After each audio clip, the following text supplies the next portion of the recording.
It goes to the Nevada border, so it's really inland in California. And a lot of people know about Barstow. They pass through Barstow to get to Disneyland. So that is in our mission, Barstow, and there's a couple of other like far out little cities that aren't like hugely populated. And then as you kind of get farther southwest, it'll get a little bit more city-like, but nothing crazy like LA. There's not a lot of public transportation or anything that you can take in our mission to contact people or do things like that. A lot of it, you just have to be walking around on the streets, and you just find people at their houses, really, is kind of how it works. The nearest temple is in Redlands, and you get to go, at least while I was there, you got to go twice a year. Once in September, and then the other time, like, sometime in the summer. So that was really nice. Without traffic, it's like a 40-minute drive. With traffic, it's definitely a lot more than that, but it's pretty easy to get from one place to the other. It's not super far. The farthest someone would have to drive is maybe 2 hours to get to a meeting at the mission office or something like that. So in our mission, we have two separate parts. We call it the valley and the desert. And in the valley, there are tons and tons of Hispanics, Latinos, a lot of Asians, lots of Koreans, and Filipinos. And then when you get higher up into the desert, the other part of the mission, that's where you run into more like African Americans. There was only English and Spanish in our mission, so those were the languages that we covered.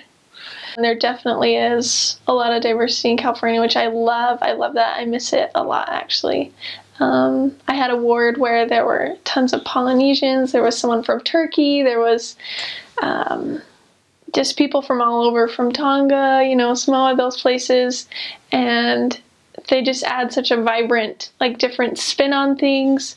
We could always have really fun meals. You could always count on that. There were definitely a lot more people. So my town is 2,000 people. And to them, that's like minuscule, like you don't even exist if you have that many, people in one place. So that was definitely different to see all the people. It wasn't like a huge culture shock. I didn't really feel like I had a huge culture shock going to California, probably except for the traffic, just to see how many people are on the road. Like, that to me was amazing. I was like, wow, this is insane. And their freeways are, like 8 to 10 lanes and like different things like that I was definitely not used to. So most people have a religion. We ran into quite a few. There's a lot of Catholics. There were also a lot of like born-agains or like non-denominational religions. But most people did have, somewhere they went to church. Like, I would definitely say there's a lot of religious people. There were a lot of, like, more local churches, kind of, like Calvary Chapel was a big one that we ran into a lot.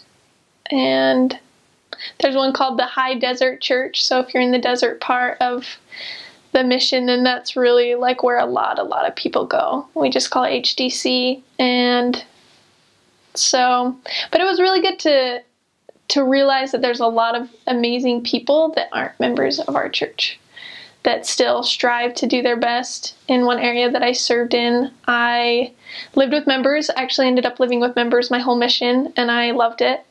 And so I lived with these members for 7 months, and our neighbors were Catholic, and they were just amazing people. They kept, the members we lived with kept saying they were trying to convert them. They've just given a Book of Mormons. They brought them to church. They've done so many things. Always have gospel discussions, but they're just not quite there yet. But it was just really good to see them through God's eyes, even though there's pieces of information that they were missing, but to see that they're still really doing good in the world. And I don't know, that was really exciting for me because I wasn't really around a lot of different religions growing up. Or if I was, because I had friends that weren't members, but we wouldn't really talk about it. I don't know, missionary work wasn't like a focus for me growing up, so that was good to see that part. We get fed every night with members, member dinners, and I learned to never say no. I never said no. So if anyone said, do you want dessert? Do you want this? Or even if we were just contacting someone, people were always really nice. The first summer I was there, I didn't have a water bottle the whole summer. And it was fine because we would go knock on people's doors or we would talk to them and they wouldn't be interested, but they would always, someone would always be like, well, do you need some water? And you know, the first time it happened, my companion, my trainer was like, yes, we want some water. So we went into their house, we got some water, and then we left, and, you know, maybe probably like 10 minutes later, we ran into someone else that offered us water. And I was like, oh no, we're good, we just had some. And my companion was like, no, yes, we want some. And I was like, I'm not even thirsty anymore, I just drank a bunch of water.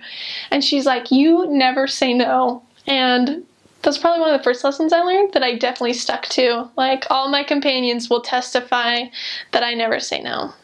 So I had to go to the bathroom a lot.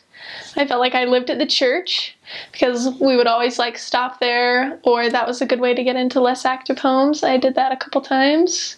And there was one time that this couple was walking across the street and it was starting to get dark, and so me and my companion didn't want to be out tracting, so we were gonna get in our car and try and go find some other people to visit, maybe someone in the ward we didn't know or something like that.